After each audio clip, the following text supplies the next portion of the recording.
हाँ तो मेरे हीरो, कैसे हो आप सभी। मुझे उम्मीद है कि आप लोग अच्छे होंगे और अच्छे से स्टडी आप लोग कर रहे होंगे। इस वीडियो में मैं आपको क्या बताने वाला हूं, यहाँ पे देखिए, मैं आपको बताने वाला हूं NCERT क्लास 10th मैथ का अध्याय 4, जिसका नाम क्या है मेरे भाई, तो खिसक रहा है, तो यहाँ पे सिलेक्ट करते हैं, जिसका नाम है द्विघात समीकरण। और द्विघात समीकरण के अंतर्गत जो हमारे पास प्रश्नावली 4.3 आता है, इसके जितने भी सारे प्रश्न हैं उन सभी को हम रापची के स्टाइल में समझने का पूरा प्रयास करेंगे। ठीक है, इससे पीछे जितने भी सारे प्रश्नावली है उन सभी को हम समाप्त कर चुके हैं। लिंक डिस्क्रिप्शन बॉक्स में मिलेगा, वहां से आप लोग जाकर के देख सकते हैं। और साथ ही साथ मैं आपको बता दूं, यदि आपको ऑनलाइन टेस्ट देना है तो गूगल में सर्च करना, क्या सर्च करना sir, Pankaj PNKAJ, Pankaj study STUDY study CENTRE center.com है ना। तो गूगल में सर्च कर लेना पंकज स्टडी center.com और वहां पे जाकर के सभी सब्जेक्ट का आप ऑनलाइन टेस्ट दे सकते हैं। ठीक है, तो आपने समझ लिया मेरे भाई। अब हम, ये तो मैंने बता दिया, अब मैं आपको बता दूं कि अगर आपको मेरा नोट्स लेना है तो आपको 299 रुपये लगेंगे, है ना, पेड व्हाट्सएप ग्रुप में जुड़ने के लिए। ठीक है, नंबर है 85 81 80 29 29, ये नंबर है। इस नंबर पे मैसेज करना और कहना कि हमें पंकज सर का कोर्स चाहिए, तो आपको मिल जाएगा 299 रुपये में। कोई दिक्कत नहीं, दिक्कत मेरे भाई। तो अब चलते हैं सीधा प्रश्नावली की ओर, यानी प्रश्नावली के जो प्रश्न है उसके ओर।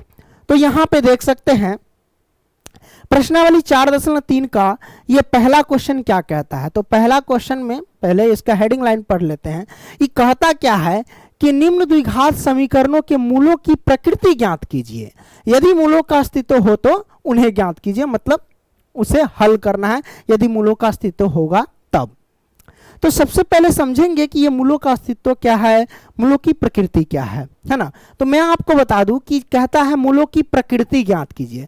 तो मूलों की प्रकृति कैसे ज्ञात होती है, आपको पता होना चाहिए। D बराबर फॉर्मूला होता है B² - 4AC, इस पर निकल करके आती है मूलों की प्रकृति।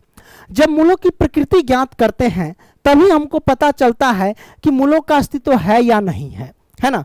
कैसे पता चलेगा मैं आपको बता देता हूं। मूलों की प्रकृति 3 तरीके से निकलते हैं, जैसे 3 तरीके के यहाँ कंडीशन होते हैं कि यदि अगर आप ये देखो D बराबर B² - 4AC है, इसका मतलब इस पूरे को हम क्या लिख सकते हैं, इस पूरे को D लिख सकते हैं, ये ना लिख सकते हैं। यहां पे कहता है यदि D का मान 0 से बड़ा, इस मुंह घुमा हुआ है तो इधर की संख्या बड़ी होगी। यदि D का मान 0 से बड़ा हो, 0 से बड़ा हो मतलब क्या, कोई जब हम व्युत्कर निकालो यानी विवेचक निकालोगे यानी D ज्ञात करोगे, तो 0 से अगर बड़ा मान आता है, 0 से बड़ा मान जैसे कि प्लस का 1 हो गया, 2 हो गया, 3 हो गया, 4 हो गया, है ना, प्लस वाली संख्या जब आती है ना, तो वो होता है 0 से बड़ा।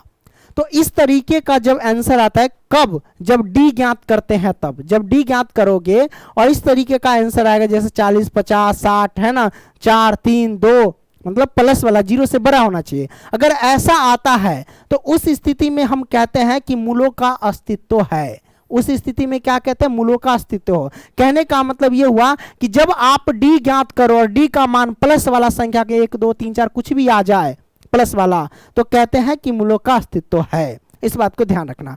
और साथ ही साथ जब मूलों का अस्तित्व होता है तो उसके 2 भिन्न वास्तविक मूल होते हैं। 2 भिन्न का मतलब अलग, यानी 2 अलग अलग वास्तविक उसके मूल होते हैं। जब इसका मूल ज्ञात करते हैं, हल ज्ञात करते हैं ना, तो 2 आंसर आते हैं। x के पद में होगा तो x बराबर 2 आंसर आएगा, y के पद में है तो y बराबर 2 आंसर आएगा, है ना। तो वही अलग अलग आएगा, भिन्न का मतलब अलग अलग। अब दूसरा, जब मूलों की प्रकृति ज्ञात करते हैं D बराबर B² - 4AC पर, तो उसमें एक बार ध्यान रखिएगा, ये जो B² - 4AC क्या है, D है, यानी D बराबर 0। अगर D बराबर 0 आता है, D का वैल्यू अगर 0 आता है तो उस स्थिति में भी क्या होता है, मूलों का अस्तित्व होता है।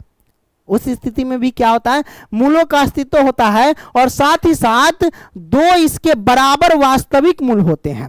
दो बराबर वास्तविक मूल कहने का मतलब जैसे x का मान 3 आया तो x का मान और 3 आएगा, मतलब दो बराबर यानी समान। अगर एक मूल 5 आया तो दूसरा मूल भी 5 ही आएगा, बराबर आएगा, कहने का मतलब ये हुआ। तो दो बराबर वास्तविक मूल होते हैं। कब? जब d बराबर 0 होते हैं तब। अगर d बराबर 0 है तो वास्तविक दो समान वास्तविक मूल होते हैं एवं मूलों का अस्तित्व होता है। ठीक है, उसके बाद मैं आपको समझा दूं, जब आप d ज्ञात करते हैं और d की वैल्यू क्या 0 से छोटा हो, अगर मुंह इधर घुमा है इसका मतलब d के मान से 0 बड़ा है, तो कहने का मतलब इसको ऐसे भी कह सकते हैं कि d का वैल्यू जब 0 से छोटा हो। d का वैल्यू 0 से छोटा कहने का मतलब क्या हुआ कि d का मान कोई भी माइनस में आ जाए, जैसे -1, -2, -3 आ जाए, ऐसा आंसर आ जाए, माइनस वाला ऋणात्मक अंक आ जाए, तो हम कहते हैं उस स्थिति में कि मूलों का अस्तित्व होता है और साथ ही साथ उसके कोई वास्तविक मूल नहीं होते हैं। उसके कोई वास्तविक मूल नहीं होते हैं, मतलब जैसे ही माइनस वाला आ जाए, जब d निकालते हो यानी विवेचक ज्ञात करते हो और ऋणात्मक में मान आ जाए तो डायरेक्ट कह देना कि उसके कोई वास्तविक मूल नहीं होते हैं, तो उसको आगे सॉल्व करने की जरूरत नहीं पड़ती है। ठीक है, ये आपने समझे। बाकी चीज आप क्वेश्चन से खुद समझ जाएंगे। आइए, तो क्वेश्चन में क्या कहता है, निम्न द्विघात समीकरण की मूलों की प्रकृति ज्ञात कीजिए, यदि मूलों का अस्तित्व हो तो उन्हें ज्ञात कीजिए। तो सबसे पहले हम मूलों की प्रकृति ज्ञात करेंगे और देखेंगे कि मूलों का अस्तित्व है या नहीं है। तो निकालने के लिए हम कैसे निकाल सकते हैं, तो d बराबर बी स्क्वायर माइनस 4ac पे निकालेंगे।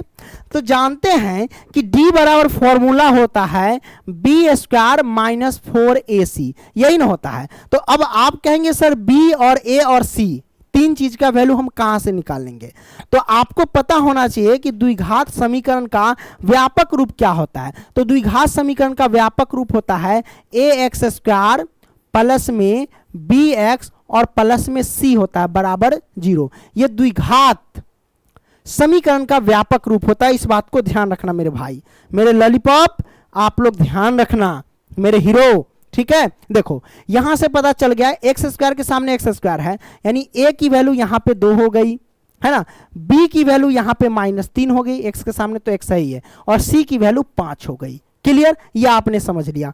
अब d बराबर निकालेंगे, तो जब d बराबर निकालेंगे तो d का सूत्र होता है बी स्क्वायर माइनस के 4ac, यही ना होता है।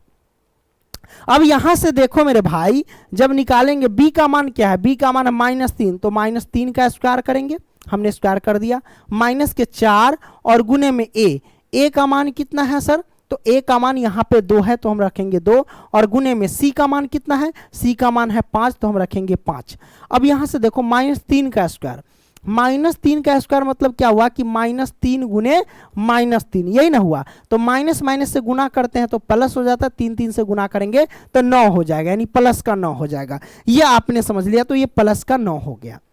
अब ये माइनस तो माइनस सबको गुना कर दो, तो 5 का 20, 20 दूना 40, ये हमारे पास 40 आ जाएंगे। तो d का मान हमारे पास आया क्या, अभी 9 माइनस के 40। अब मेरे भाई 9 में से हम क्या करेंगे, 40 को घटा देंगे। तो 9 में से 40 को घटाएंगे तो माइनस के कितना आ जाएगा, 31 आ जाएगा। कितना आ जाएगा, 31। तो d बराबर माइनस के 31 आ गया। अब आपको पता है d बराबर माइनस के 31 आया, इसका मतलब क्या हुआ कि ऋणात्मक वाले अंक आ गए।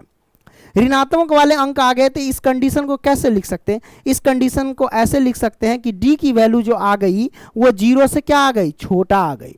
और मैंने बोला था कि d का मान अगर ऋणात्मक वाले अंक आते हैं यानी 0 से छोटा आते हैं तो हम कहते हैं कि उसका कोई यानी मूलों का अस्तित्व नहीं है, डायरेक्ट कहते हैं, है ना। तो हम लिखेंगे यहाँ पे इसके मूलों का अस्तित्व नहीं है, तो हम लिखेंगे अतः, यहां से लिख देते हैं अतः मूलों का, है ना, यही ना है, हाँ, मूलों का अस्तित्व, यही कैसे लिखा है, हाँ ठीक है, नहीं गलती मैंने लिख रहा था, वही मैं सोच रहा था, है ना। मूलों का अस्तित्व क्या है मेरे भाई, मूलों का अस्तित्व नहीं है ना, मूलों का अस्तित्व नहीं है, इसलिए इसके वास्तविक मूल नहीं होंगे, इसके वास्तविक मूल नहीं होंगे। ठीक है, जब मूल वास्तविक मूल होगा ही नहीं तो आगे हमें बढ़ने की जरूरत नहीं है। हम यहाँ पे लिख सकते हैं इसलिए इसके वास्तविक मूल नहीं होंगे। राइट, तो ये आपने समझा। चलिए अब हम क्या करते हैं, आगे बढ़ते हैं। सर दूसरा प्रश्न है, इसको भी हम समझ लेते हैं। तो सबसे पहले हम इसका अस्तित्व है या नहीं वो देखेंगे। अगर अस्तित्व होगा तो हम कहेंगे बस आगे बढ़ जाएंगे, मतलब इसको सॉल्व करेंगे, है ना। देख लेते हैं। देखो इसका हम पहले तुलना करेंगे द्विघात समीकरण के व्यापक रूप से। वो क्या होता है, ax स्क्वायर प्लस में bx और प्लस में c होता है, यही ना होता है। अब यहाँ पे देख रहे हो कि a का वैल्यू हमारे पास क्या हो गया, 3 हो गया। b का मान कितना हो गया भाई, तो b का मान हो गया -4√3 हो गया, और c का मान हमारे पास 4 हो गया। अब हम क्या करेंगे सर, d ज्ञात कर लेंगे। तो चलो d ज्ञात करते हैं।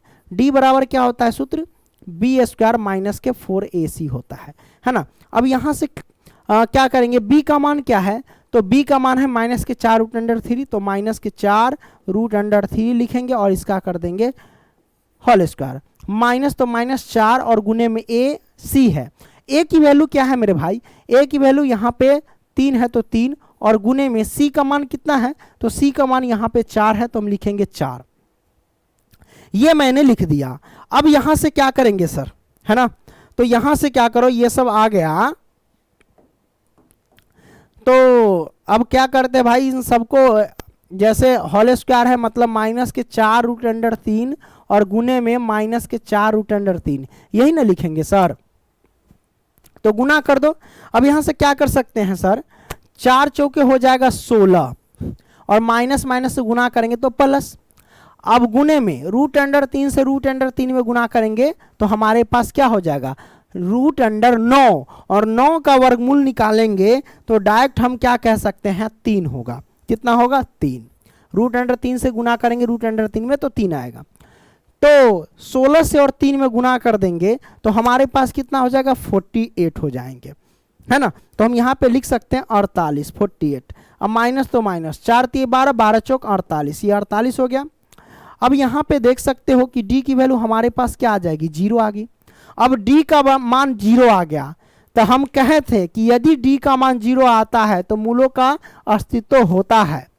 अब मूलों का अस्तित्व होगा और साथ ही साथ इसके 2 बराबर वास्तविक मूल होते हैं, है ना। हम यहाँ पे लिख सकते हैं कि अतः इसके या फिर अतः क्या मूलों का अस्तित्व है, अतः मूलों का अस्तित्व, 2 तरीके ऐसे ही है ना, लगता दिमाग मेरा कहीं और है। अतः मूलों का क्या है, अस्तित्व है ना, मूलों का अस्तित्व है। अब मूलों का अस्तित्व है और साथ ही साथ इसके 2 बराबर वास्तविक मूल है, एवं इसके 2 बराबर वास्तविक मूल है, वास्तविक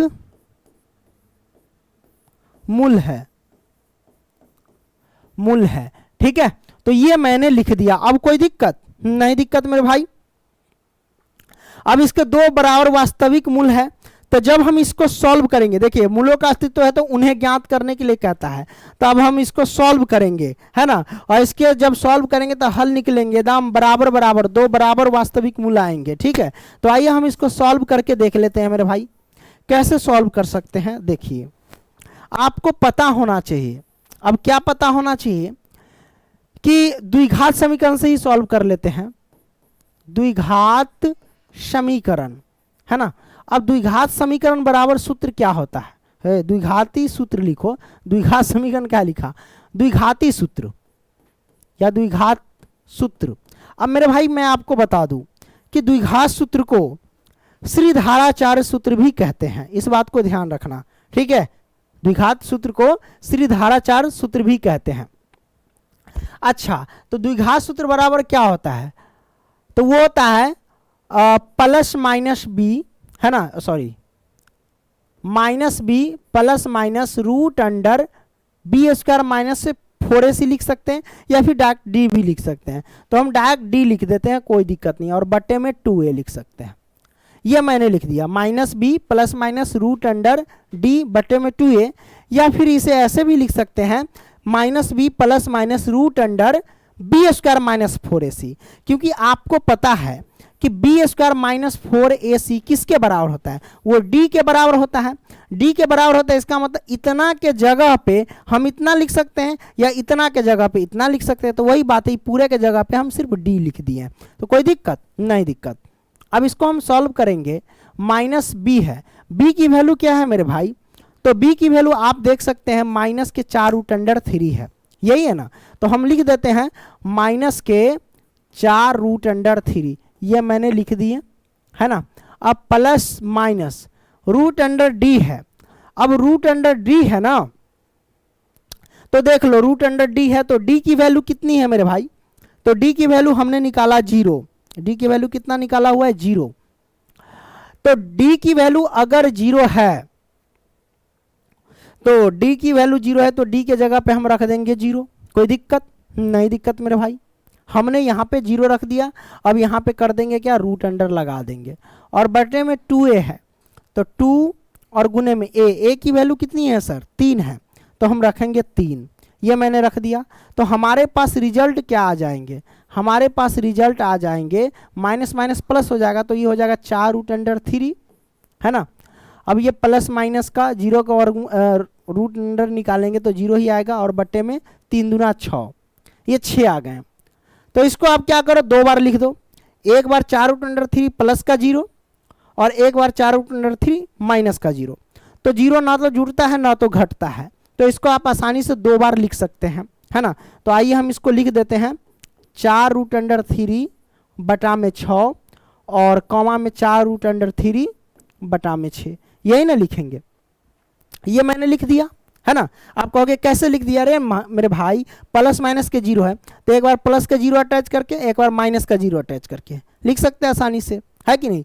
तो 0 ना जुड़ता है ना घटता है, तो उसको लिखने की जरूरत नहीं, ऐसे ही हम 2 बार लिख दिए। अब काटने वाला है तो काटो, क्या कटने वाला है? 3 दूना 6 काट दिए, 2 दूना 4, उसी तरीके से 3 दूना 6 और 2 दूना 4, ये मैंने काट दिया, है ना। अब काटने के बाद क्या हो गया हमारे पास? यहां से देखना, हमारे पास आ गया 2 रूट अंडर 3, यही ना आया, 2 रूट अंडर 3, और बट्टा में 3 आया। 3 को हम क्या लिख सकते हैं? रूट अंडर 3 गुने में रूट अंडर 3 हम लिख सकते हैं, ये ना लिख सकते हैं, कॉमा, फिर उसी तरीके से वही है, 2 रूट अंडर 3 तो 2 रूट अंडर 3, और बट्टा में 3 को क्या लिख सकते हैं? रूट अंडर 3 गुने में रूट अंडर 3 लिख सकते हैं आसानी से। अब कटने वाला है तो काटो, देखो रूट अंडर 3 से रूट अंडर 3 कैंसिल, उसी तरीके से रूट अंडर 3 से रूट अंडर 3 कैंसिल, तो हमारे पास क्या है? 2 बटा रूट अंडर 3 आया, कॉमा इधर भी 2 बटा रूट अंडर 3 आया। तो ये हमारे पास क्या हो गए? आंसर निकल करके आ गए। मैंने बोला था ना कि इसके 2 बराबर वास्तविक मूल होंगे, तो देखो बराबर आ गए, 2 बटा रूट अंडर 3, 2 बटा रूट अंडर 3। कभी कभी बोली लटपटा जाता है, क्योंकि जीभ पर जो है ना वो फुंसी हो गया है, फीवर उबर ज़्यादा था, गर्मी के कारण जीभ पर फुंसी हो गया है, तो मुंह पर ज़्यादा पानी आ रहा है, तो बोलिएगा लटपटा जाता है कभी। तो ये आपने समझ लिए, कोई दिक्कत है? हालिन सरकार ना है, नहीं समझो, सही में नहीं समझे, समझ गए? चलिए आगे बढ़ते हैं। लो दूसरा प्रश्न सॉल्व कर लिया। अब ये देखो तीसरा सॉल्व करो। तो सबसे पहले हम ए बी सी का मान ज्ञात करेंगे। वो कैसे ज्ञात कर सकते हैं? तो द्विघात समीकरण का व्यापक रूप लिख दो। वो होता है ए एक्स स्क्वायर प्लस में बी एक्स और प्लस में सी बराबर 0। अब इससे पता चल गया, तुलना कर दो, एक्स स्क्वायर के सामने एक्स स्क्वायर है, तो ए का मान क्या हो जाएगा? अरे तरीके अरे ए के जगह पे हमारे पास 2 हो गया, और बी के जगह पे क्या हो जाएगा? माइनस के 6, और सी के जगह पे 3, ये आ गया। अब यहां से क्या कर सकते हैं सर? अब यहाँ से करने का तरीका, क्या करने का तरीका, देखो d बराबर ज्ञात करो, तो d बराबर क्या होता है, बी स्क्वायर माइनस के 4ac होता है, शून्य में आता है और सही में होबे करता है। b का मान -6 तो -6 का स्क्वायर कर दो सर जी, माइनस के 4 और गुने में ac है। a की वैल्यू क्या होती है मेरे भाई, हाँ a की वैल्यू क्या होती है, जो होता है वो लिख दो। a का मान है हमारे पास कितना सर, बोलिए प्रेम से, a का मान 2 है तो 2 और गुने में c का मान प्रेम से बोलिए 3 है तो 3 है। अब देखो 6 का स्क्वायर तो 36 हो जाएगा, -6 का स्क्वायर प्लस के 36, अब माइनस 4 दूना 8, 8 3 24 हो जाएगा। तो d बराबर हमारे पास क्या हो जाएगा, d बराबर 36 में से 24 घटा दो तो इधर 6 6 इधर हो जाएगा 12, है ना। तो d का मान 12 आ गया, वो भी प्लस का। तो मैंने बोला कि d की वैल्यू अगर प्लस वाली आती है तो हम कहते हैं उसके मूलों का अस्तित्व है। तो हम लिखेंगे अतः मूलों का अस्तित्व है। अब मूलों का अस्तित्व है एवं इसके दो भिन्न भिन्न वास्तविक मूल होंगे, यानी अलग अलग, जब आप दो मूल ज्ञात करेंगे तो वो अलग अलग नजर आएंगे। x की वैल्यू 2 आंसर आएगा, है ना, 2 मूल आएगा लेकिन दोनों अलग अलग आएंगे, ठीक है। अतः मूलों का अस्तित्व है एवं 2 भिन्न भिन्न वास्तविक मूल होंगे, ऐसे भी लिख सकते हैं, ठीक है। तो आइए हम इसको ज्ञात करते हैं। चलिए, द्विघात समीकरण क्या होता है सर, द्विघात बहुपद बराबर, द्विघात बहुपद नहीं, द्विघात सूत्र। द्विघात सूत्र क्या होता है सर, वो होता है -b प्लस माइनस √d और बट्टे में 2a। अब चलिए इसको सॉल्व करते हैं। -b है तो -b, तो माइनस रखो, b की वैल्यू कितना है सर, b की वैल्यू -6 है तो -6 लिख दो। अब प्लस माइनस √d है, d का मान कितना है सर, 12 है तो 12 लिख दो, यही है ना, कोई दिक्कत नहीं, दिक्कत। अब 12 लिख दिए और बटा में 2a, तो 2 और गुने में a की वैल्यू कितनी है सर, a की वैल्यू यहाँ पे 2 है तो हम लिख देंगे 2, हमने लिख दिया। अब यहाँ से क्या करेंगे, ये प्लस का 6 हो जाएगा, प्लस माइनस 12 है तो 12 का अगर वर्गमूल ज्ञात करोगे, तोड़ोगे तो कितना आएगा, 6 दूना 12, ऐसे तोड़ लो कि 12 को क्या लिख सकते हैं, 12 को लिख सकते हैं आप 2 गुने में 3 गुने में 3 दूना 6, 6 दूना 12, है ना, ऐसे लिख सकते हैं। 2 दूना 4, 4 3 12, 2 गुने 3 लिख सकते हैं। तो 2 को 2 में से 1 2 बाहर आएगा, 1 अंदर रह जाएगा, मतलब 2√3 आएगा। 12 को जब तोड़ोगे तो 2√3 आ जाएंगे, इस बात को ध्यान रखना। और बटा में कितना हो जाएगा, 2 दूना 4 आ जाएंगे, ये हमारे पास आ गए, क्लियर। अब यहाँ से क्या कर सकते हैं सर, एक बार प्लस का एक बार माइनस का आप आसानी से लिख सकते हैं, इसमें कोई दिक्कत नहीं है मेरे भाई, है ना। चाहो तो कॉमन भी ले सकते हो, कॉमन अगर होने वाला होगा तब, है ना। तो एक बार प्लस का एक बार माइनस का लिख देते हैं, है ना। तो 2 लेकिन कॉमन हो जाएगा मेरे ख्याल से, चलो एक बार लिख देते इधर, हाँ 2 कॉमन ले ही लेते हैं। अगर मान लो कि इसमें अगर 2 कॉमन ले लेंगे, 2 कॉमन ले लेंगे तो हमारे पास क्या है, 2 3 6 3 हो जाएगा, प्लस माइनस का ये 2 हो जाएंगे और √3 हो जाएंगे, ठीक है। और बट्टा में हमारे पास कितना हो जाएंगे, 4 हो जाएंगे, 2 दूना 4 काट देंगे आसानी से, ये कट गया। अब हम कह सकते हैं कि हमारा आंसर कितना आ जाएगा, प्लस माइनस के 2 बार लिखो, एक बार 3 प्लस के 2 √3 लिख दो और बटा में 2 लिख दो, ये आ गया। अब इधर भी आप क्या करो, एक बार 3 लिख दो और माइनस के 2√3 लिख दो और बटा में क्या लिख दो, 2 लिख दो, ये आ गया। हमारे पास 2 अलग अलग आए, एक प्लस वाला एक माइनस वाला आ गए, तो ये हमारे पास आंसर निकल करके आ गए। अब कोई दिक्कत नहीं, दिक्कत दिख रहा है बचवा लाल, हाँ दिख तो रहा है, ठीक है। ये हमने सॉल्व कर दिया। अब हम क्या करेंगे सर, अगला, अब यहाँ पे देखिए दूसरा प्रश्न क्या कहता है कि निम्न प्रत्येक द्विघात समीकरण में k का ऐसा मान ज्ञात कीजिए कि उसके 2 बराबर मूल हो। अब देखो 2 बराबर मूल होने का कंडीशन क्या होता है, d बराबर जब 0 होता है तभी 2 बराबर वास्तविक उसके मूल होते हैं। तो 2 बराबर मूल कहता है कंडीशन, है ना। इसका मतलब समझ जाना कि d बराबर 0 होना चाहिए, है ना। तो आइए पहला प्रश्न सॉल्व करते हैं। ये हमारे पास प्रश्न है, कंडीशन आपने देख लिया कि k का मान ज्ञात करना है और उसके लिए क्या कहता है 2 बराबर मूल हो। जब 2 बराबर मूल होते हैं तो हम क्या कहते हैं कि d बराबर 0 होते हैं। अब d का सूत्र क्या होता है, d का सूत्र होता है b² माइनस के 4ac और बराबर में हो जाएंगे ये 0। b की वैल्यू क्या है, तो b की वैल्यू यहाँ पे k है। तुलना करके देख लेना द्विघात समीकरण के व्यापक रूप से तुलना कर दो, ax² प्लस में bx और प्लस में c, तो पता चला और बराबर में 0। तो पता चल गया होगा आपको कौन क्या है, a के जगह पे 2, b के जगह पे k और c के जगह पे 3।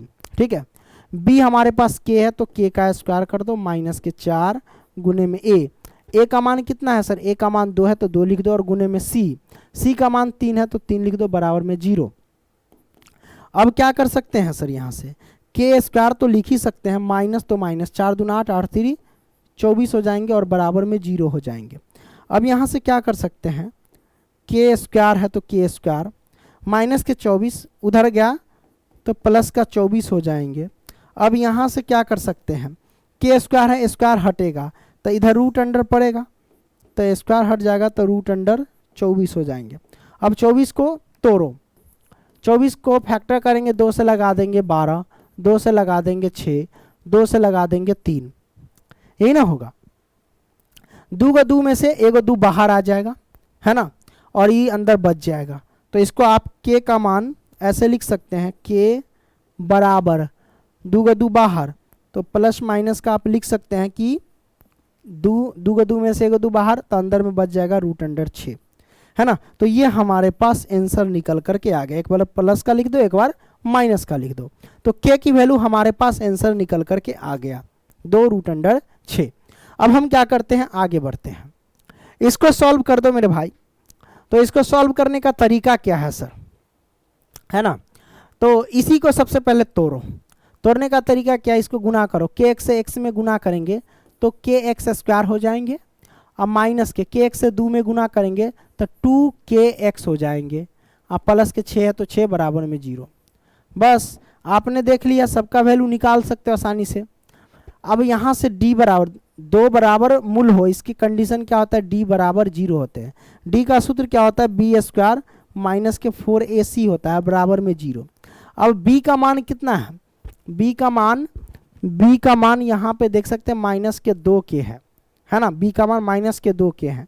तो हम यहाँ पे लिख सकते हैं माइनस के 2 और यहाँ पे k लिख देंगे और इसका स्क्वायर है तो हम इसका स्क्वायर कर देंगे, हमने लिख दिया माइनस के b, है ना। अब माइनस के 4 गुने में a की मान क्या है, a का मान यहाँ पे k है तो हम लिखेंगे k और c का मान यहाँ पे 6 है बराबर में 0। अब इसको सॉल्व करोगे तो कितना होगा, प्लस के 4k² हो जाएंगे और माइनस के 6 है और इधर k है, मतलब 6 तो गुना में ही होगा ना, 6 चौक 24 के हो जाएंगे, इस बीच में गुना ही रहेगा। अब क्या कर सकते हैं सर, बराबर में 0 तो 0, इसमें आप क्या करो 4k एलसीएम ले, मतलब कॉमन ले लो। कॉमन ले लिया तो मैंने 4k से 4k² में भाग देंगे तो हमारे पास क्या हो जाएगा, सिर्फ k बचेगा। अब माइनस की इधर 4k से 24k में भाग देंगे तो 4 6 24, ये 6 हो जाएगा और k से k में भाग देंगे तो कहानी खत्म, उसका 6 बच जाएगा बराबर में 0। अब यहाँ से क्या कर सकते हैं, तो देखो मेरे भाई 0 है ना बराबर में, तो 4k की बराबर में 0 और k माइनस 6k भी बराबर में 0, तो 4k बराबर में 0 और इधर k माइनस के 6 बराबर में भी 0, ये हमने कर दिया। अब यहाँ से क्या कर सकते हैं सर, है ना, इसलिए k बराबर कितना हो जाएगा, 4 गुना में है तो 0 के बट्टे में 4 रख देंगे तो k की वैल्यू हमारे पास 0 आ गई और इधर क्या आ गई, k का मान 6 आ गया। तो मूल हमारे पास क्या हो जाएंगे, मूल हमारे पास हो जाए यानी k बराबर जो हो जाएंगे वो 0,6 हो जाएंगे।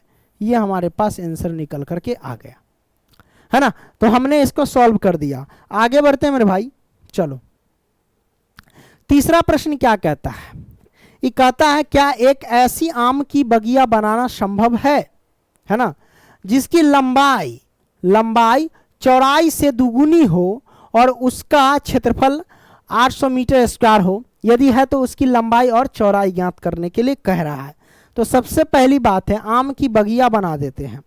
तो आम की बगिया कह रहा है और इसमें लंबाई चौड़ाई के दुगुनी है, इसका मतलब ये आयताकार होगा आम की बगिया। तो हम यहाँ पे क्या करते हैं, आयताकार आम की बगिया बना देते हैं। ये मैंने बना दिया। अब मेरे भाई यहाँ पे लिखेंगे क्या कहता है, जिसकी लंबाई चौड़ाई से दुगुनी है। अब लंबाई जो है वो चौड़ाई से दुगुनी है, तो चौड़ाई लंबाई जो है वो किस पे डिपेंड है, मतलब लंबाई कह रहा है चौड़ाई से दुगुनी है, मतलब ये लंबाई चौड़ाई पे डिपेंड है ना। तो हम सबसे पहले हम क्या करेंगे, ये जो हमारे पास है वो चौड़ाई पहले हमको पता होना चाहिए, तब ना जाकर के लंबाई निकालेंगे तो चौड़ाई की दुगुनी कर पाएंगे। तो मान लेंगे कि माना चौड़ाई हमारे पास x है, मैंने मान लिया कि माना चौड़ाई x है, तो लंबाई कितना होगा, तो लंबाई कहता है चौड़ाई से दुगुनी है, तो लंबाई कर दो चौड़ाई से दुगुनी। तो चौड़ाई हमारे पास x है तो लंबाई हो जाएगा इसका दुगुना यानी 2x हो जाएगा। ये मैंने कर दिया। अब यहाँ पे लिख सकते हो कि माना, यहाँ पे लिख दो हल और लिख दो कि माना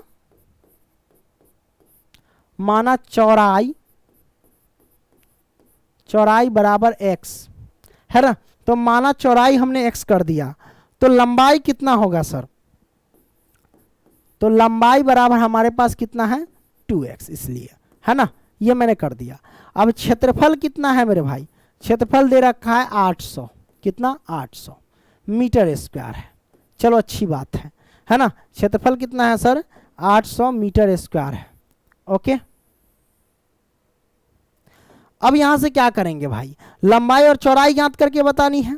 तो आपको पता होना चाहिए क्षेत्रफल दे रखा है, तो आयत का, ये क्या है एक प्रकार का आयत ही है, लंबाई चौड़ाई। तो आयत का क्षेत्रफल क्या होता है, लंबाई गुने चौड़ाई होता है। हम यहाँ पे लिख देते हैं आयत का क्षेत्रफल। आज क्षेत्रफल दिया गया है आम की बगिया का क्षेत्रफल, मतलब वो आयताकार है आम की बगिया, इसलिए आयत का क्षेत्रफल हमारे पास है 800। क्षेत्रफल क्या है, लंबाई गुने चौड़ाई होता है आयत का क्षेत्रफल, लंबाई गुने चौड़ाई, यही ना होता है, बराबर 800। अब क्या कर सकते हैं सर, देख लो लंबाई हमारे पास है 2x, तो हम करेंगे 2x अगुने में चौड़ाई हमारे पास है x बराबर में 800। अब देखो यहां से क्या कर सकते हैं मेरे भाई, 2x x में गुना करेंगे तो 2x स्क्वायर हो जाएगा बराबर में 800। अब इसको काटो, क्या करेंगे काटेंगे तो 400 से कटेगा। अब x स्क्वायर बराबर हमारे पास कितना हो जाएगा 400। अब x स्क्वायर बराबर 400 हो जाएगा, तो यहाँ पे देखो x बराबर कितना हो जाएगा 400 का वर्गमूल हो जाएगा, स्क्वायर हट जाएगा तो इधर रूट पड़ेगा, है कि नहीं। तो x बराबर क्या हो जाएगा हमारे पास, x बराबर आ जाएगा ये प्लस माइनस का कितना, तो 20 होगा। 400 का वर्गमूल कितना होता है 20 होता है ना, तो 20 हो गया। कितना हो गया मेरे भाई 20 हो गया। अब मेरे भाई प्लस माइनस का आया, हम इसमें प्लस वाला लेंगे मान या माइनस वाला मान लेंगे, तो हम लेंगे x बराबर प्लस वाला मान। अब कहोगे क्यों, क्योंकि आयत की लंबाई चौड़ाई जो होती है वो ऋणात्मक में नहीं होती, लंबाई कभी ऋणात्मक होगा नहीं, धनात्मक में होती है, इसलिए हम धनात्मक वाला लेंगे। अब x का मान 20 आ गया, x की वैल्यू ये हमारे पास x क्या माने थे चौड़ाई, तो हमारे पास चौड़ाई कितना निकल करके आ गया, तो हम लिखेंगे चौड़ाई बराबर हमारे पास आ गया 20, तो लंबाई कितना होगा, क्योंकि चौड़ाई हम x माने थे इसलिए चौड़ाई 20 हो गया। लंबाई कितना होगा, तो लंबाई हमने माना था 2x, तो 2 और गुने में x के जगह पे 20 रखेंगे तो हमारे पास हो जाएंगे 40, तो लंबाई 40 हो जाएंगे और चौड़ाई 20 हो जाएंगे। ये हमारे पास आंसर निकल करके आ गए। तो जब ये आंसर निकल के आ गया तो हम कह सकते हैं हाँ भाई ये आम की बगिया बनाना संभव है। कहता है ना कि क्या यह एक आम की बगिया बनाना संभव है, तो हाँ मेरे भाई, आम की बगिया बनाना एकदम 100% संभव है, लिख देना। ठीक है, ये आपने लिख दिया। अब हम क्या करेंगे, चौथा प्रश्न सॉल्व करेंगे। चौथा क्या कहता है, क्या निम्न स्थिति संभव है, कहता है क्या निम्न स्थिति संभव है, यदि है तो उनकी वर्तमान आयु ज्ञात कीजिए। चलिए, कहता है दो मित्रों की आयु का योग, दो मित्र है उसकी आयु का योग 20 वर्ष है और 4 वर्ष पूर्व उनकी आयु वर्षों में का गुणनफल 48 था। चलिए कोई दिक्कत नहीं, बड़ा सिंपल है। दो मित्र है, जैसे मान लो कि ये पहला मित्र है और ये दूसरा मित्र है ना, दूसरा मित्र, पहला मित्र और दूसरा मित्र, इन दोनों का योग कितना है, 20। योग कितना है मेरे भाई, 20 वर्ष है ना। मान लो कि पहले मित्र की आयु x है, तो दूसरे मित्र की क्या होगी, है ना, दूसरा मित्र की क्या होगी। मान लिया कि पहले मित्र की आयु हमारे पास x है, तो दूसरा का क्या होगा मेरे भाई, तो फटाक से निकाल सकते हैं कि दूसरा मित्र की आयु जो होगी वो 20, ये प्लस का x है, माइनस कर देंगे, माइनस का x हो जाएंगे, है ना, यानी 20 माइनस x हो जाएंगे। तो हम यहाँ पे लिख देंगे कि माना पहले मित्र की आयु, है ना, पहले मित्र की आयु x वर्ष, इसलिए दूसरे मित्र की आयु क्या होगी, इसलिए दूसरे मित्र की आयु क्या होगी, दूसरे मित्र की आयु क्या होगी, तो 20 माइनस में x हो जाएंगे, है ना, क्या हो जाएंगे, 20 माइनस के x हो जाएंगे। अब यहां पे सुनिए कंडीशन, आगे कहता है 4 वर्ष पूर्व उनकी आयु, वर्षों का गुणनफल 48 है। अब कहता है 4 वर्ष पूर्व, पूर्व का मतलब पीछे, और जब पूर्व की बात होती है तो घटाते हैं, तो हम लिखते हैं 4 वर्ष पूर्व, 4 वर्ष पूर्व दोनों मित्र की आयु, मित्र की आयु। अब मेरे भाई देखो ध्यान से, 4 वर्ष पूर्व दोनों मित्र की आयु, और साथ में कहता है दोनों मित्र की आयु का गुणनफल भी, गुणनफल कितना है, 48 है। तो दोनों मित्र की आयु निकालो पहले 4 वर्ष पूर्व, तो x में से हम क्या करेंगे, 4 घटा देंगे, 4 वर्ष पूर्व का मतलब घटाना। और उसके बाद हम क्या करेंगे, 20 माइनस x है, इसमें से भी 4 वर्ष घटा देंगे, तो 20 में से 4 घटेगा तो कितना, 16 वर्ष होगा, तो 16 माइनस के x हो जाएंगे। अब इन दोनों का गुणनफल कितना है मेरे भाई, तो गुणनफल 48, तो बराबर में 48 रख देंगे। अब इसको सॉल्व कर लो, देखो गुणा कर देते हैं, x से 16 में गुणा करेंगे तो 16 x हो जाएंगे। अब x से माइनस x में गुणा करेंगे तो माइनस के x स्क्वायर हो जाएंगे, है ना। अब माइनस 4 से 16 में गुणा करेंगे तो माइनस के 16 चौका 64 हो जाएंगे। अब माइनस 4 से माइनस x में गुणा करेंगे तो प्लस के 4x हो जाएंगे, बराबर में 48, है कि नहीं। अब यहाँ से क्या कर सकते हैं, देखो माइनस x स्क्वायर पहले लिख लो, अब 16x 4x कितना हो जाएगा, प्लस के 20x हो जाएंगे। अब माइनस के 64 है तो माइनस के 64, प्लस के 48 इधर आया तो माइनस के 48 हो जाएंगे, बराबर में 0। अब यहाँ पे हम क्या कर सकते हैं, माइनस का x स्क्वायर तो x स्क्वायर, प्लस का 20x है तो 20x, माइनस के 64 माइनस के 48, समान चिन्ह है तो संख्या जुड़ जाएगा। 8 4 12 के 2 हासिल 1, 6 4 10 1 11, मतलब माइनस का हो जाएगा 112 और बराबर में हो जाएंगे हमारे पास 0, है कि नहीं। तो ये हमारे पास आ गए। अब यहां से हम क्या कर सकते हैं सर, यहां से क्या कर सकते हैं, देखो ये माइनस है ना, पहले माइनस कॉमन ले लो। अब माइनस कॉमन लेंगे ना तो जो माइनस वाला होगा वो प्लस में हो जाएगा, जो माइनस वाला होगा वो प्लस में हो जाएगा, तो ये माइनस वाला है तो प्लस का x स्क्वायर हो जाएगा।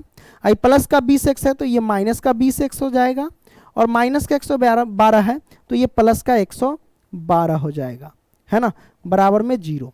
ये क्लियर, कोई दिक्कत नहीं, दिक्कत मेरे भाई। तो x square minus 20x plus के 112 हो गया। अब यहाँ पे कहता है ये आ गया, तो सबसे पहले हम d बराबर ज्ञात करके देखेंगे। क्या ज्ञात करके देखेंगे, d बराबर कि इसके मूलों का अस्तित्व है या नहीं। मूलों का अस्तित्व होगा तो आगे हम इसका आंसर निकाल लेंगे, है ना, द्विघात सूत्र से। किसके मदद से? द्विघाती सूत्र से, है ना। देखते हैं, होना ही चाहिए। d बराबर पहले निकाल लेते हैं। तो d बराबर क्या होता है? बी स्क्वायर माइनस के 4ac होता है। अब देखो b की वैल्यू क्या है? b की वैल्यू माइनस के b है, तो माइनस b का स्क्वायर मतलब कितना हो जाएगा? 400। डायरेक्ट हम निकाल दिए। माइनस तो माइनस 4 और गुने में a का मान कितना है?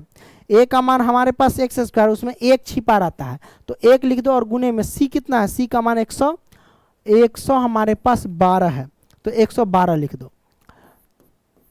तो d बराबर ये हमारे पास 400, अब माइनस के गुना कर दो, तो 4 दूना 8, 4 एकम 4 और 4 एकम 4, इतना हो गया। अब d बराबर कितना हो जाएगा? 400 में से 448 घटेगा तो माइनस के 48 आएगा। अब देखो ऋणात्मक अंक आ गया। मैंने बोला था कि d बराबर अगर कोई ऋणात्मक अंक आ जाता है तो उसके मूलों का अस्तित्व नहीं होता है। तो हम लिखेंगे अतः मूलों का अस्तित्व नहीं है, अस्तित्व नहीं है। अब मूलों का अस्तित्व नहीं है भाई मेरे, मूलों का अस्तित्व नहीं है, इसलिए हम कह सकते हैं इसके कोई वास्तविक मूल नहीं होंगे, कोई वास्तविक मूल नहीं होंगे। तो इसको आगे सॉल्व करने की जरूरत नहीं है। जब कोई वास्तविक मूल नहीं होंगे तो कहता है क्या स्थिति संभव है? नहीं भाई, कोई स्थिति, यह स्थिति संभव नहीं है मेरे भाई। आगे बढ़ते हैं। पांचवा प्रश्न क्या कहता है? ये कहता है क्या परिमाप 80 मीटर तथा क्षेत्रफल 400 मीटर स्क्वायर के एक पार्क को बनाना संभव है? यदि है तो उसकी लंबाई और चौड़ाई ज्ञात करने के लिए कह रहा है। लंबाई और चौड़ाई ज्ञात करने के लिए तो पार्क पहले बना लेते हैं। ये मैंने पार्क बना लिया। अब इसकी कहता है लंबाई और चौड़ाई ज्ञात करने के लिए इसका परिमाप और क्षेत्रफल दिया गया है। तो लंबाई चौड़ाई दिया गया है, इसका मतलब ये आयते में होगा। तो मान लेंगे कि माना इसकी लंबाई मान लेते हैं, माना लंबाई x और चौड़ाई हमने मान लिया y, है ना, ये मैंने मान लिया। तो यहाँ पे लिख देते हैं माना हेलो ठीक है, माना लंबाई कितना मान ले सर? तो माना लंबाई हमारे पास x मान लेते हैं x, और चौड़ाई हमने मान लिया y, मैंने मान लिया। अब शर्त 1 के अकॉर्डिंग चलते हैं। अब शर्त 1 यहाँ तक है, शर्त 2 यहाँ तक है। देखो परिमाप हमारे पास 80 मीटर है, तो शर्त 1 क्या कहता है? परिमाप मतलब आयत की परिमिति क्या होती है? 2 इंटू लंबाई प्लस चौड़ाई। तो आयत की परिमिति, आयत की परिमाप या परिमिति कह सकते हो, और परिमिति 80 है, 80 मीटर। तो मेरे भाई आयत की परिमिति 2 इंटू लंबाई प्लस चौड़ाई, तो लंबाई हमारे पास x है और चौड़ाई हमारे पास y है, बराबर हमारे पास 80। ये x प्लस के y हो जाएंगे, 2 से काटेंगे तो 40 दूना 80 कट गया, तो ये 40 आ जाएंगे। इसको मान लेंगे समीकरण 1, हमने मान लिया। शर्त 2 के अनुसार चलते हैं। शर्त 2 क्या कहता है? क्षेत्रफल 400 है, तो आयत का क्षेत्रफल लिखेंगे। आयत का क्षेत्रफल क्या होता है मेरे भाई? लंबाई गुने चौड़ाई होता है। पहले क्षेत्रफल दिया है 400, आयत का क्षेत्रफल होता है लंबाई गुने चौड़ाई होता है। तो लंबाई हमारे पास x, चौड़ाई y है, तो x इंटू वाई हो जाएंगे, तो x इंटू वाई हो जाएंगे, बराबर हमारे पास 400 हो जाएंगे। ये मैंने रख दिया। अब कोई दिक्कत नहीं? दिक्कत जब ये हमारे पास आ गया है ना, तो अब क्या कर सकते हैं? आयत का क्षेत्रफल लंबाई गुने चौड़ाई, हाँ ठीक है। कटने वाला होगा तो काटो, नहीं तो फिर वही इसका मान इसमें हम पटक सकते हैं, इसमें कोई दिक्कत नहीं है। तो पटकने के लिए भी क्या करना होगा? ये जो x प्लस वाई बराबर 440 है ना, इसमें x का मान निकाल लो, y का मान उधर जाने दो, या y का मान निकाल लो। तो हम यहाँ से एक स्टेप और बढ़ाते हैं, है ना। मान लो कि ये y बराबर हम रखते हैं बराबर, ये 40 तो 40, ये प्लस का x इधर आया तो माइनस का x हो जाएगा, ठीक है। y बराबर 40 माइनस x, ये हमारे पास समीकरण 1 रहेंगे। अब यही y का मान इसमें डाल दो, समीकरण ये 2 मान लेते हैं, समीकरण 2 में डाल दो, है कि नहीं? तो हम डाल सकते हैं। तो चलो हम डाल देते हैं। तो सबसे पहले हम क्या करते हैं, इसको छोटा कर देते हैं। अरे रे, कोई दिक्कत नहीं है, कैसे सॉल्व कर सकते हैं, यहाँ से सॉल्व कर लेते हैं। डाल देते हैं ए वाई का मान समीकरण 2 में रखने पर, है ना, क्या दिक्कत है। लिखते हैं y का मान समीकरण 2 में रखने पर तो रख देते हैं। क्या आ जाएगा हमारे पास, जब रखेंगे ना तो देखो y का मान समीकरण 2 में रखेंगे तो x इंटू वाई है, तो हम लिखेंगे x और इंटू y के जगह पे कितना, y की वैल्यू 40 माइनस x है, तो 40 और माइनस x रखेंगे और बराबर में हमारे पास 400, तो 400 लिखेंगे। अब यहां से क्या कर सकते हैं, तो इसको करने का तरीका ये है, 40x में गुना करेंगे तो 40x हो जाएगा, माइनस में ये x² हो जाएंगे, बराबर 400 हो जाएंगे। सबको इधर घसीट लो, पहले सजा लो, माइनस x² इधर लिख लो, प्लस के 40x इधर लिख लो, है ना, और उसके बाद प्लस के 400 इधर आया तो माइनस के 400 बराबर में 0, ये हमारे पास आ गया। अब यहाँ से क्या कर सकते हैं, माइनस है ना, तो माइनस कॉमन ले लो तो प्लस वाले हो जाएंगे सब। माइनस है तो ये प्लस, माइनस कॉमन लेंगे तो जो माइनस का है वो प्लस का, और जो प्लस का है वो माइनस का हो जाता है, इस बात को ध्यान रखना। अब ये माइनस का है तो हमारे पास क्या हो जाएगा, प्लस का हो जाएंगे, तो ले लो भाई। चलो प्लस का x² हो जाएंगे, ये हो जाएगा माइनस का 40x, अब ये माइनस है तो ये प्लस का हो जाएगा 400, तो हमने माइनस कॉमन ले लिया, तो x² माइनस 40x प्लस के 400 आया। तो ये हमारे पास x² क्या आया, x² माइनस के 40x और प्लस के 400, प्लस है कि ना 400 है, हाँ 400 और बराबर में 0। अब क्या करो इसका, अरे मतलब डर गया था अचानक, आज यार घुस गया रूम में, हम एक कौन आ गया, धुन में थे कहीं और, कौन आ गया बे, डरा ही दिया। हाँ तो पहले d याद कर लो, d बराबर क्या होता है, b² माइनस के 4ac होता है। अब यहां से क्या कर सकते हैं, b की वैल्यू क्या है सर, तो b का मान हम देख रहे हैं माइनस के 40 है, तो माइनस के 40 का हम क्या कर देंगे, स्क्वायर कर देंगे। अब माइनस के 4 और गुने में a का मान कितना है सर, a का मान हम देख सकते हैं 400 और गुने में c का मान उसमें क्या है x², उसमें 1 छिपा रहता है, हो जाएगा ये 1600, 40 का स्क्वायर माइनस 40 का स्क्वायर प्लस का 1600, अब ये माइनस का 4 चौके 16, ये हो जाएगा 1600।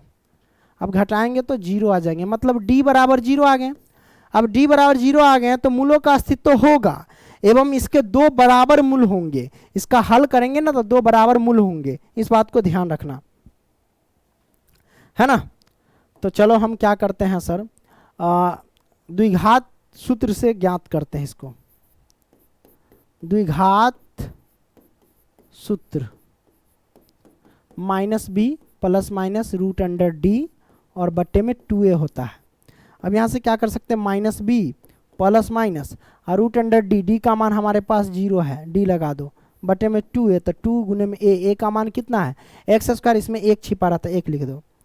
अब b का मान नहीं रखे, b का मान हमारे पास माइनस के 40 है, b का मान कितना है सर, माइनस के 40 है, तो ये माइनस, अब b का मान माइनस के 40, माइनस माइनस प्लस का हम 40 रख सकते हैं आसानी से, ठीक है, ये मैंने रख दिया।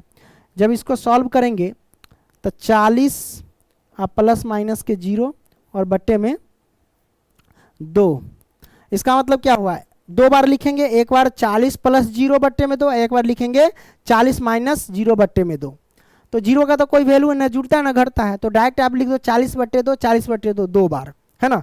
तो हम इसको लिख देते हैं इधर 40 बट्टा में 2, 40 बट्टा में 2, 20 दूना 40 कट गया, 20 दूना 40, ये भी कट गया, है ना। तो हमारे पास आंसर क्या आया, 20,20, ये हमारे पास आंसर आया, है ना। अब देख लो यहाँ पे हमने जो माना था x और y, तो यहाँ पे आपको देखो लंबाई मैंने x माना था, मतलब क्या हुआ, x की वैल्यू हमारे पास कितना आया है मेरे भाई, x की वैल्यू हमारे पास 20 आया, तो लंबाई 20 हो गया। तो चौड़ाई कितना होगा, तो चौड़ाई ज्ञात करने के लिए हम क्या करेंगे भाई, समीकरण 1 में रख देंगे। तो y बराबर 40 माइनस एक्स, एक्स के जगह पे 20 रखेंगे, तो y की वैल्यू भी क्या आ जाएगी भाई, 40 में से 20 घटाएंगे तो 20 ही आएगा, तो ये हो 20 ही आएगा। तो लंबाई भी 20 और चौड़ाई भी 20, हमारे पास आंसर निकल के आ गए। तो इसी के साथ इस चैप्टर को हमने बढ़िया से समझा दिया। वीडियो पसंद आया है तो लाइक करना और दोस्तों को भी शेयर करना। अब क्या करें, पेट दर्द करने लगा है, पानी नहीं पिए है जो। मिलते हैं अगली वीडियो में, तब तक के लिए बाय। ओके, धन्यवाद।